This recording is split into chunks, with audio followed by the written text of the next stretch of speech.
Bonjour et bienvenue dans le podcast À demi-mot. Je suis Aurélie Viard, créatrice de Fama Sutra, l'accompagnement dédié aux femmes qui souhaitent retrouver une vie sur mesure et le plaisir d'être soi. Bienvenue dans cet espace où les mots sont posés sur ce qui fait mal, un espace de tendresse et de compréhension pour ne plus avoir peur de ce qui nous traverse. Du grain de sable dans les rouages, à la montagne infranchissable en passant par le petit caillou dans la chaussure, j'aime traduire ces pensées minérales qui nous plombent le moral.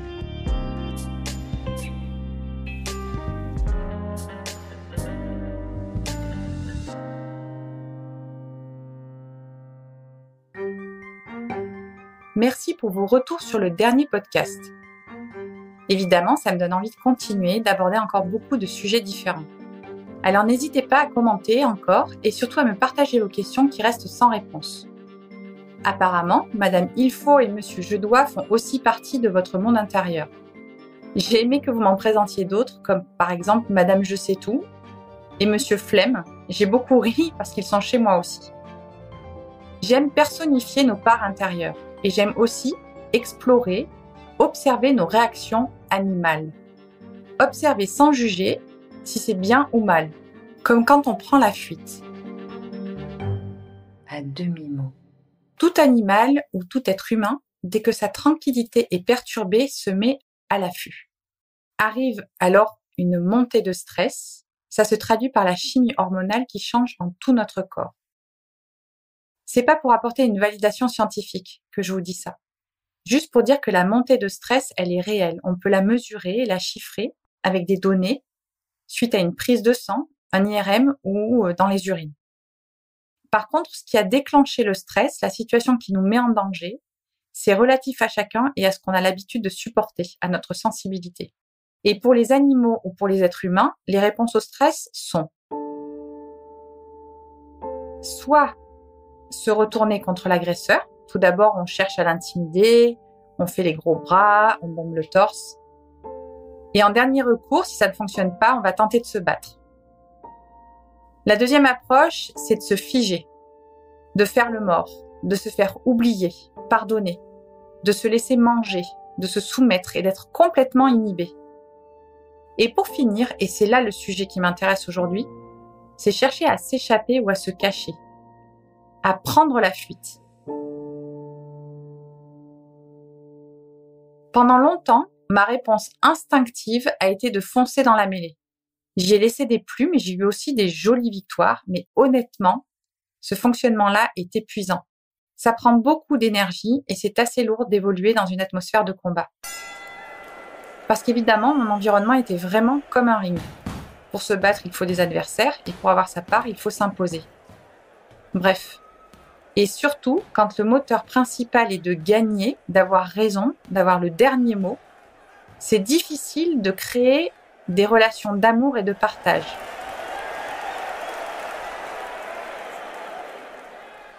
On tombe vite dans un système de dominé-dominant. Et pour ma part, après avoir été dans le déni pendant de nombreuses années, j'avais vraiment besoin et envie de ce partage, de cette reliance. C'est devenu mon carburant. Parce que petite, je me suis armée jusqu'aux dents, après le décès brutal de ma mère. La douleur était tellement grande que je me suis très longtemps emmurée dans du non-ressentir pour ne plus jamais vivre ça. Il y avait aussi la colère et l'envie de faire payer pour ça, pour ce malheur, aux adultes qui n'étaient pas là pour me protéger, que je ne sentais pas me protéger. Donc, guerrière aujourd'hui apaisée, ça ne m'empêche pas quand il y a besoin de rappeler les limites, de le faire de façon ferme et sans appel. Mais ça ne part pas du tout du même endroit. Ce n'est pas une réaction, c'est une action que je pose dans la paix, dans le calme. Et surtout, ça ne me bouffe pas toute mon énergie.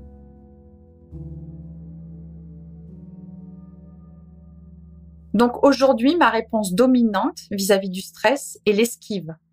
C'est celle qui est la plus confortable pour moi et que j'aime affiner, peaufiner petit à petit. Alors forcément, à l'ère du courage d'affirmer son intégrité, sa singularité, ce n'est pas la réaction qui a la meilleure presse. Et pourtant, fuir ne dit rien sur notre courage. Ça ne dit rien non plus sur ma capacité à faire face aux difficultés. Parce que les défis de la vie ne me font pas peur et je baisse rarement les bras.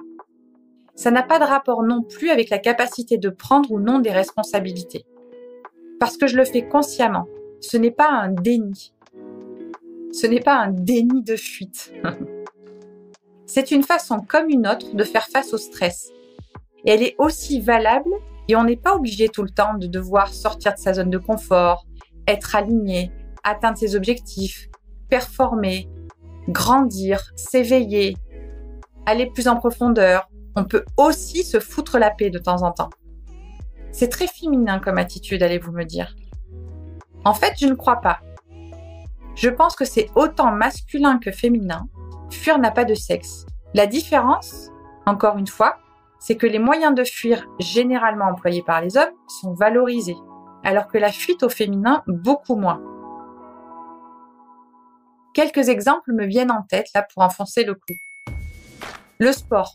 Quoi de plus beau qu'un corps d'athlète et quel moyen magnifique de ne pas montrer l'intérieur qu'en présentant un bel emballage. Fuir les émotions en poussant la machine à l'extrême. Monter sur son vélo ou s'inscrire à des marathons pour éviter les discussions houleuses à la maison. On pourrait parler aussi du travail. Avec l'expansion de l'entrepreneuriat, des startups, vous voyez bien comme la fuite est valorisée. Et il est très facile d'assumer une passion débordante au détriment de nos relations. Je finirai avec l'infidélité, fuir les enjeux et les limites d'un couple. Beaucoup mieux accepté, toléré, voire validé par l'extérieur quand c'est l'homme qui met un coup de canif au contrat.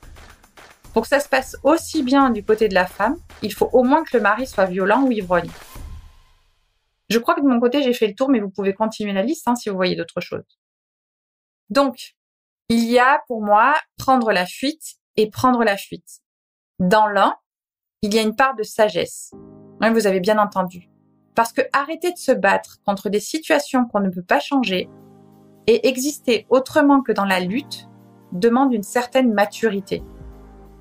Alors, faire un pas de côté, s'éloigner de ce qui nous perturbe pour s'arrêter dans un espace plus paisible et continuer tranquillement sa vie, je trouve qu'il y a de la sagesse là-dedans.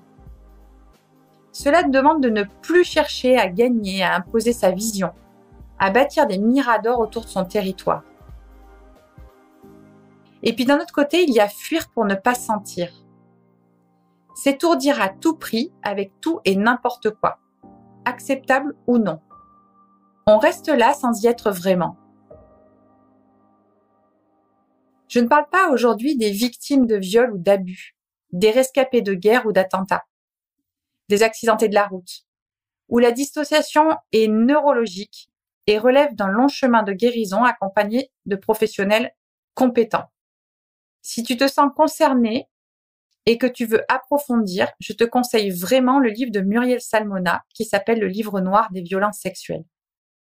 Que ce soit pour toi ou pour accompagner, aider une personne que tu reconnais dans ce descriptif. À demi-mot. Pour ma part, ce n'est pas de traumatisme dont je te parle aujourd'hui. Parce qu'en fait, la fuite et la dissociation fait partie de notre quotidien, quasiment à tous. On se dissocie pour bien moins que ça. Je pense par exemple quand tu fais un câlin avec ton chéri et que tu te retrouves à faire ta liste de courses. Quand tu es rattrapé par ton enfant, que tu entends au loin te dire « Maman, tu m'écoutes ?» Quand tu te fais klaxonner parce que le feu est passé au vert depuis un petit moment, mais tu as l'esprit ailleurs que dans la voiture. Ce sont des situations assez courantes, en lien direct avec la surcharge mentale et avec notre mode de vie contemporain, inadapté à nos limites humaines. On se retrouve en mode robot, mais une partie de nous s'échappe. Et tout est bon pour s'évader. Et là, hommes et femmes, la liste est longue. On peut s'évader dans l'alcool, le sexe, le sport, les jeux vidéo, la nourriture, à outrance ou son absence, les drogues, les séries télé. Alors attention, le prochain, je pense que vous ne l'attendez pas. Quel bel échappatoire que le bénévolat. Peu importe le flacon tant qu'on a l'ivresse. Et ce n'est même pas le support qui est important. C'est plutôt l'intention, la démarche. C'est d'y mettre tout, le corps, le cœur, l'esprit. Ah, j'en oublie un. La spiritualité. Alors je ne vais pas me faire des amis en disant ça, Mais quelle meilleure façon de fuir un quotidien qui ne nous convient pas en créant des connexions avec le grand tout et l'invisible. Regardez comment certains vivent la crise depuis 2 ans. À attendre le Messie, attendre les miracles. C'est peut-être pour ça, aujourd'hui, qu'on fait bien la différence entre une spiritualité perchée, complètement éthérée, et une autre plus incarnée. Parce qu'avoir la foi et fuir, ça ne part pas non plus du même endroit chez nous. Je me souviens d'une maman que j'accompagnais, et son bébé ne dormait pas. On fait un état des lieux, et apparemment tout était ok. L'accouchement nickel, il s'était bien passé, la maman l'avait bien vécu. Je sentais une belle connexion avec le papa. Dans la chambre de bébé, tout était ok. Le petit était en bonne santé, grandissait bien, et pourtant les nuits étaient catastrophiques. À force d'échanges et dérivant sur la pensée positive, elle me dit que 10 mois avant de tomber enceinte de lui, elle a accouché de son premier enfant qui décède 1 mois plus tard. Mais pour elle, tout allait bien, parce que grâce à une voyante, à une communauté, elle avait compris que c'était son âme qui avait choisi ça, que le karma, patati patata, qu'il y avait un cadeau dans tout ça. Et tous les soirs, elle se connectait avec ce premier enfant. Le déni de ses émotions et l'échappée belle au pays des anges pour ne surtout pas ressentir la douleur, l'injustice, le chagrin, le sol qui se dérobe sous ses pieds, tout simplement. Tout cela devait transpirer dans les vibrations, tout se sentait. Et l'enfant qui ne demandait qu'à dormir tranquille devait sûrement le ressentir. Parce que le but est d'oublier pendant un temps pour supporter, pour ne surtout pas ressentir ce qui nous traverse. Toutes ces émotions, la peur, le dégoût, l'ennui, la tristesse, la douleur, la rage. Ce n'est pas toujours inconscient, il n'y a pas forcément de déni aveuglé. Mais se faire la malle pour éviter de ressentir peut devenir comme un automatisme, quelque chose de pulsionnel. Par contre, le corps que tu laisses là, à un moment donné, après des mois ou des années, il va te parler ou la vie va te montrer jusqu'à ce que tu n'aies pas d'autre choix que de voir. Combien de fois on se dit « je le savais, j'aurais dû le quitter bien avant, j'aurais dû m'écouter et suivre ma petite voix, je le sentais ». D'où l'importance d'apprendre à s'écouter, apprendre à affronter nos chaos intérieurs. On nous arme pour faire face au monde extérieur. Mais il est vraiment temps de réapprendre à s'écouter. Il faut et on doit tout le temps expliquer tout de façon rationnelle, scientifique, se justifier. C'est hyper stressant en fait. Alors que la validation de ce qu'on ressent à l'intérieur serait déjà un bon début pour gagner en présence. Ton corps, lui, il va te signaler par des symptômes que ce stress au quotidien ne lui convient pas. Alors tu tombes malade. Et là, chouette, c'est le début de la guérison. Il n'y a plus de frein à la reconnexion à soi et à la création d'une vie sur mesure. Des fois, il te faudra plusieurs maladies, des ruptures et pas une rupture, avant de t'autoriser à faire différemment. Alors comment jouer avec cette fuite ? Comment la mettre à ton service plutôt qu'elle se fasse à ton détriment ? À demi-mot ? J'aimerais te proposer quelques pistes. La première, c'est d'apprendre à ressentir avant de vouloir comprendre. Et pour ça, il faut du temps. Il faut accepter de ne pas avoir de réponse à donner. Il faut accepter de ne pas forcément donner la réaction que tout le monde attend. Tu peux aussi te connecter à la nature. Tu n'as pas besoin de vivre au bord de la plage ou de gravir des montagnes.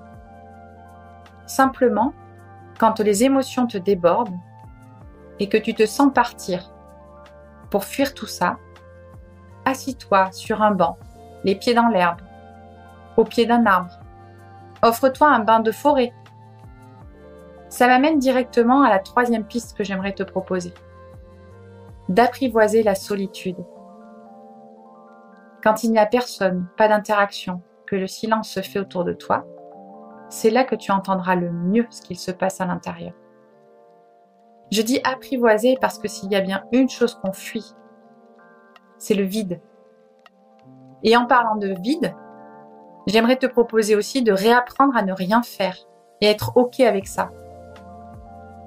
Je ne te parle pas de glander ou de flemme, mais plus de contemplation, d'aimer ne rien faire,